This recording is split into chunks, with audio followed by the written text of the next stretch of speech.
मित्रांनो नमस्कार. माझं नाव अतुल ठाकूर.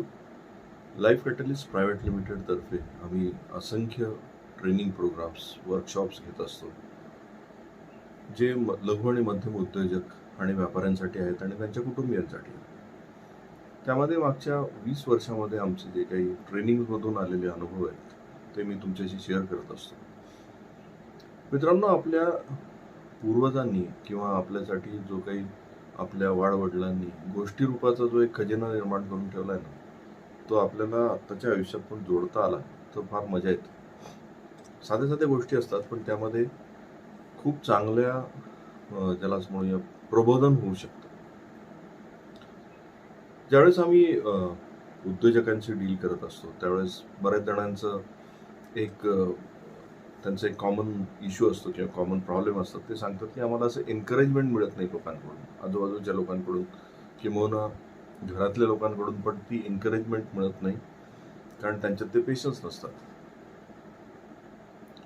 मी त्यांना दरवेळेस ही एक गोष्ट सांगतो आणि ही गोष्ट तुम्ही पण तुमच्या लाईफमध्ये जर जोडू शकला तर तुम्हाला लक्षात येईल, या 3 प्रकारची माणसं तुम्हाला आयुष्यात नेहमी भेटत राहणार.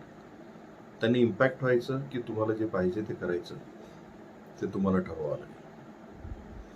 गोष्ट अशी आहे की एक महाराज असतात, ते एका ठिकाणी पूजा सांगायला जातात आणि त्यांना तिथे दान म्हणून गाईचं एक वासरू मिळतं. तर गाईचं वासरू मिळतं म्हटल्यानंतर त्यांना आनंद होतो. गाईचं वासरू ते पाठीवर टाकतात आणि घरी जायला निघतात. 3 चोर हे बघत असतात की या महाराजाला गाईचं वासरू मिळाले आणि त्यांना लक्षात येतं की अरे हे आपण जर घेऊ शकलो तर आपल्याला किती चांगलं होईल. पण ते डायरेक्ट कसं घेणार ना, म्हणून ते एक स्ट्रॅटेजी ठरवतात. सुरुवातीला एक चोर उभा राहतो रस्त्यामध्ये आणि तो म्हणतो, काय महाराज कुठे चाललाय? काय नाही, पूजा सांगितली, घरी चाललोय. म्हणजे कुत्र्याचं पिल्लू कुठे घेऊन चाललंय? म्हणा नाही रे, हे कुत्र्याचं पिल्लू आहे का? तू वेडा आहेस का? तुला दिसत नाही काय? गाईचं वासरू आहे. म्हणतो नाही, कुत्र्याचं पिल्लू आहे. म्हणतो तू तू वेडा आहेस का? मूर्ख आहेस का? तुला हे गाईचा वासरू आणि कुत्र्यातला फरक कळत नाही? कुत्र्याचं पिल्लू नाहीये, गाईचं वासरू आहे. म्हणतो बघावा. तर हा निघून जातो. थोडा वेळ पुढे गेल्यानंतर दुसरा तिथे चोर उभा असतो. तो चोर यांना पाहिल्या पाहिल्या परत स्ट्रॅटेजी प्रमाणे म्हणतो, काय महाराज कुठे चाललाय? हे परत सांगतात, पूजा करून चाललोय. म्हणतो तो आवा छान, पण मग हे कुत्रं का घेऊन चाललाय? आता या महाराजांच्या मनात डाऊट यायला लागतो. पण ते म्हणतात नाही रे, कुत्रं नाही, हे तर वासरू आहे. म्हणतात मला तर कुत्रं दिसतंय. म्हणतात नाही, मी गाईचं वासरू घेतलेलं. तुझा काहीतरी गैरसमज होतो. तो चोर म्हणतो बघा महाराज, मला काय करायचंय? तुम्ही वासरू समजताय, पण ते मला तर कुत्रं धडधडीत दिसतंय. आता या महाराजांच्या मनात डाऊट थोडासा जास्त रूट धरायला लागतो. मागचा पण म्हणाला होता, हा पण म्हणालाय, म्हणजे काहीतरी गडबड आहे. आपली तर काही चूक होत नाही ना. थोड्या वेळामध्ये पुढे गेल्यानंतर तिसरा चोर ॲज अ स्ट्रॅटेजी उभा असतो आणि तो पाहिल्या म्हणतात, महाराज कुत्रं घेऊन कुठे निघालात? आता महाराजांचा धीर गळून पडतो आणि ते पटकन ते वासरू खाली ठेवतात आणि ते म्हणतात, अरे माझा फसवणूक झाली आहे बहुतेक. मी इतक्या वेळ याला वासरू समजत होतो, मला वाटलं हे गाईचं वासरू आहे.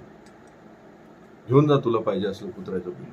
आणि तो चोर त्याच्या उद्देशामध्ये सफल होतो. मित्रांनो, या गोष्टीतली ही जी 3 माणसं आहेत ना, यांचा प्रत्येकाचा स्वतःचा एक अजेंडा असतो किंवा मुळात ते एका विचारांनी काम करत असतात, कारण त्यांचं वर्ल्ड वेगळं आहे. ज्यावेळेस एखादा उद्योजक उद्योग सुरू करतो ना, त्यावेळेस त्याला रिझल्ट प्रोड्यूस करायला काही वेळ लागतो. काही जण त्यांना भेटतात, म्हणतात का रे तुझं कसं चाललंय? तो म्हणतो चांगलं चाललंय.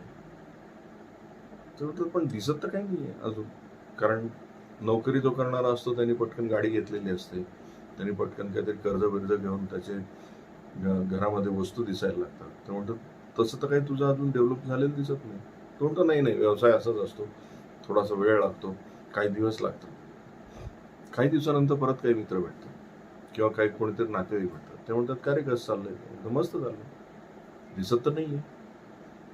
पैसा तर तुझ्याकडे दिसत नाही, तू एवढा डेव्हलप झालेला दिसत नाही. आता याच्या मनात डाऊट यायला लागतो, जसं ते कुत्रं आहे की वासरू आहे, मी बिझनेस करतोय ते योग्य आहे की चूक आहे, हे त्याच्या डोक्यात यायला लागतं. पण तो तिथे सुद्धा थोडासा धीट असतो, थोडासा त्याला धाडस असतो. तो म्हणतो नाही नाही, बिझनेस असाच असतो. आता तिसरा ज्यावेळेस कोणीतरी भेटतो आणि तो म्हणतो, का रे तुझं तर काहीच दिसत नाही, किती वर्ष अजून स्ट्रगल करणार. त्या क्षणी त्याचा धीर सुटतो आणि तो आहे त्या व्यवसायामधून स्वतःचं मन आणि विचार काढून घ्यायला लागतो. मित्रांनो, व्यावसायिकाला हे अनुभव येणार हे लक्षात घ्या. कुठलाही व्यवसाय हा एका पिढीमध्ये किंवा काही वर्षात सेट होईल असं नाही. त्याला कदाचित ते स्वरूप दिसायला वेळ लागणार आहे आणि तुमच्यात जर ते पेशन्स नसतील तो व्यवसाय सेट नाही होणार, हे लक्षात घ्या. मुळामध्ये व्यवसायाला जे पाहिजे ते जर तुम्हाला द्यायचं असेल तर त्याला काही वेळ द्यावा लागेल आणि व्यावसायिकांच्या प्रायोरिटीज वेगळ्या असतात, हे व्यावसायिकांनी पहिले लक्षात घ्यावं लागेल. प्रत्येक गेमचे रूल जे असतात ना ते वेगळे असतात, तसे व्यवसायाचे रूल वेगळे, हे लक्षात घ्या. त्यामुळे जेव्हा केव्हा तुम्हाला असं कोणी भेटेल आणि म्हणेल की अरे ते वासरू दिसत नाहीये, कुत्रं आहे, तर तुम्ही स्वतःला समजावून सांगा, मी जे उचललंय ते मला माहिती आहे आणि माझा माझ्यावर विश्वास आहे आणि I believe on what I am doing.